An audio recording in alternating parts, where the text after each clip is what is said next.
Bonjour, dans cette vidéo, nous allons voir deux exemples de logiciels utilisés pour la reconnaissance et l'identification de séquences motifs sur des séquences protéiques ou bien nucléiques. Dans le premier exemple, nous allons utiliser un logiciel appelé WebLogo qu'on peut utiliser pour les séquences nucléiques ou bien protéiques. Et dans cet exemple, nous allons essayer de chercher les séquences motifs sur ce qu'on appelle le site de fixation CAP, comme vous le voyez sur ce schéma. Ce site vient avant la séquence promoteur au niveau des gènes prokaryotes. Ce site est reconnu par une protéine appelée CAP, pour Catabolate Activator Protein, qui est une protéine qui active la transcription lorsque elle se fixe sur ce site. J'ai pris la séquence du site CAP pour 55 gènes rencontrés chez une souche particulière d'Escherichia coli. Je vais sélectionner toutes ces séquences, puis je vais aller sur l'interface du logiciel WebLogo et je colle mes séquences, comme vous le voyez ici.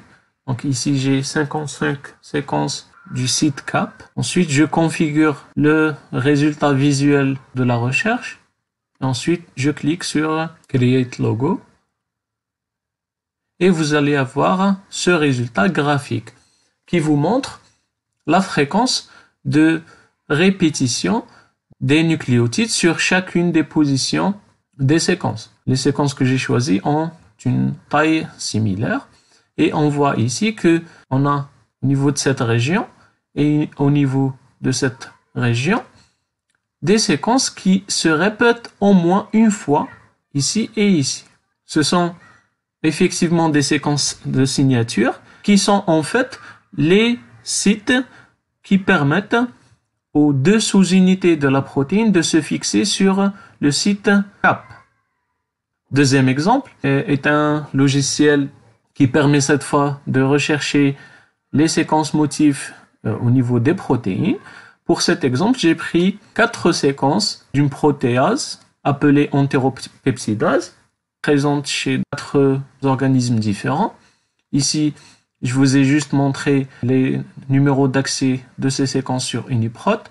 Donc, je vais copier ces access codes. Donc, je pars sur le lien du logiciel qui s'appelle ScanProsit.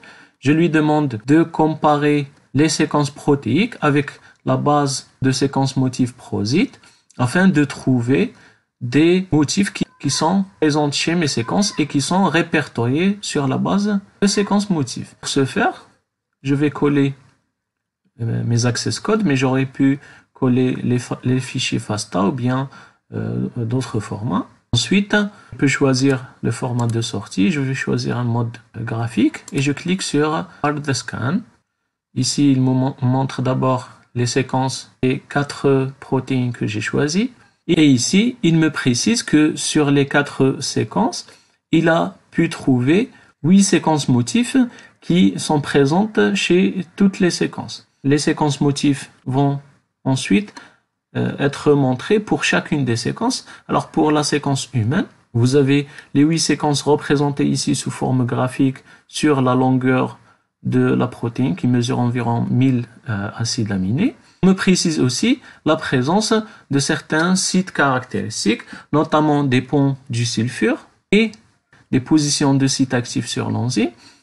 Ça me confirme que la fonction de la protéine est enzymatique. Ensuite, vous pouvez cliquer sur chacune de ces séquences motifs afin de voir ces caractéristiques fonctionnelles. Par exemple, si je clique ici, le logiciel ScanProsit me dirige sur l'entrée sur la base Prosit relatif à cette séquence motif qui est en fait une signature caractéristique des sérines protéases, plus particulièrement de la famille des trypsines. Plus précisément, cette séquence motif est en fait la séquence du site actif des sérines protéases. Du coup, cela me confirme que, en fait, mon enzyme est une sérine protéase. Je peux regarder chaque séquence signature avec son nom et ses caractéristiques sur la base Prosit et je peux observer que, en fait, pour le cochon, je vais avoir les mêmes séquences motifs qui sont présentes sur sa séquence. À noter que la position des motifs peuvent changer d'une protéine à une autre. Mais ici, ce n'est pas le cas. Et pareil pour le bovin et pareil pour la souris.